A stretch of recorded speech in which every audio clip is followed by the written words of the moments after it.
ഒരു മനുഷ്യന്റെ ഇമോഷൻസിനെ വിറ്റ് കാശാക്കി ജീവിക്കുന്ന ഒരുപാട് മനുഷ്യർ നമ്മുടെ കൂട്ടത്തിലുണ്ട്. ഇപ്പൊ മതം, രാഷ്ട്രീയം അങ്ങനെയൊക്കെ പറയാമെങ്കിൽ പോലും അതിനേക്കാൾ അല്ലെങ്കിൽ അതിനോടൊപ്പം ചേർത്ത് വെക്കുന്ന വേറൊരു വിഭാഗം ആൾക്കാരോട് നമ്മുടെ കൂട്ടത്തിലൊക്കെ ജീവിച്ചിരിപ്പുണ്ട്. ചാരിറ്റി പ്രവർത്തകർ. ഇത് പരസ്യമായ ഒരു രഹസ്യമാണ്. എന്താണെന്ന് വെച്ച് കഴിഞ്ഞാൽ ഏറ്റവും കൂടുതൽ കൈയിട്ട് നടക്കുന്ന ഒരു മേഖല ഈ പറഞ്ഞ പോലെ തന്നെ ചാരിറ്റിയിലാണ്. ഞാൻ മനസ്സിലാക്കിയെടുത്തോളം എങ്ങനെയാണെന്നല്ലയോ, ഇപ്പോൾ ഓരോ കിഡ്നി തകരാറ്, ക്യാൻസർ, അങ്ങനെ പല രീതിയിലായിരിക്കും നമുക്ക് പല പല വീഡിയോസ് നമ്മൾ ഇൻസ്റ്റയിലും പല പല സോഷ്യൽ മീഡിയസിലും നമുക്ക് കാണാനിടയാവും.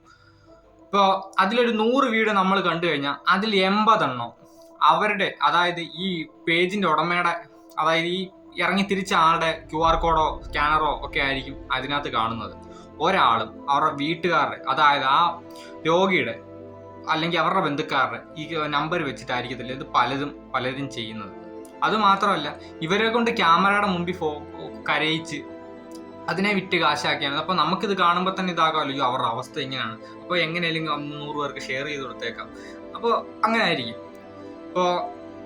ഇപ്പോൾ അവർക്ക് ആവശ്യമുള്ളത് 1 ലക്ഷം രൂപയായിരിക്കും, അല്ലെങ്കിൽ 10 ലക്ഷം രൂപയായിരിക്കും. ഇത് കണ്ട് 100 ഇടത്ത് ഇത് നമ്മൾ ഷെയർ ആക്കി കൊടുക്കും. നമ്മുടെ നല്ല മനസ്സുകൊണ്ട് നമ്മൾ ഇത് 100 ഇടത്ത് ഷെയർ ആക്കി കൊടുക്കും. അങ്ങനെ പലയിടത്തുനിന്ന് പല പല പൈസകൾ വന്ന് അവർക്ക് ചിലപ്പോൾ അതിൽ കൂടുതലോ വരാം, ചിലപ്പോൾ അതിൽ കുറവോ വരാം. അത് വന്നു കഴിഞ്ഞാൽ ചിലപ്പോൾ അത് അവരുടെ ലാഭമായിരിക്കും.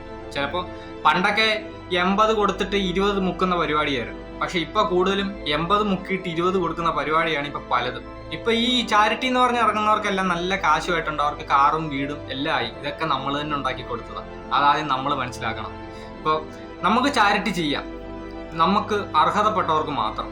അവർക്ക് നേരിട്ട് ചെയ്യുന്നതായിരിക്കും കൂടുതൽ സൗകര്യം. അതായത് ഈ രോഗബാധിതർക്കൊക്കെ നമ്മൾ നേരിട്ട് പോയി സഹായം ചെയ്യുക, അല്ലെങ്കിൽ അവർക്ക് അറിയാവുന്നവർക്ക് അവരുടെ പരിചയക്കാർക്കൊക്കെ ഈ പൈസയൊക്കെ അയച്ചു കൊടുക്കുന്നതായിരിക്കും നല്ലത്. ഇതുപോലുള്ള ചാരിറ്റി പ്രവർത്തകർക്ക് മാക്സിമം നമ്മുടെ പൈസ ദുരുപയോഗം ചെയ്ത് കൊടുക്കാതിരിക്കുക.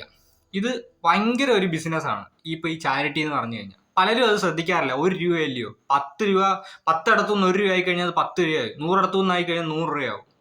1000 ഇടത്തുനിന്ന് ആയി കഴിഞ്ഞാൽ 1000 രൂപയാവും. ലക്ഷങ്ങളുടെ അടുത്തായി കഴിഞ്ഞാൽ ലക്ഷങ്ങളാവും. അതാദ്യം മനസ്സിലാക്കുക. പലതുള്ളി പെരുവെള്ളം എന്ന് പറയുന്നത് പോലെ തന്നെ ഇതൊരു വൻ വ്യവസായമാണ്. അപ്പോൾ മാക്സിമം ഈ വീഡിയോ പറ്റുന്നവർക്കൊക്കെ ഷെയർ ചെയ്യുക. നിങ്ങൾക്ക് എന്തെങ്കിലും പറയാനുണ്ടെങ്കിൽ കമൻറ്റ് ബോക്സിൽ പറയാം. Okay, by.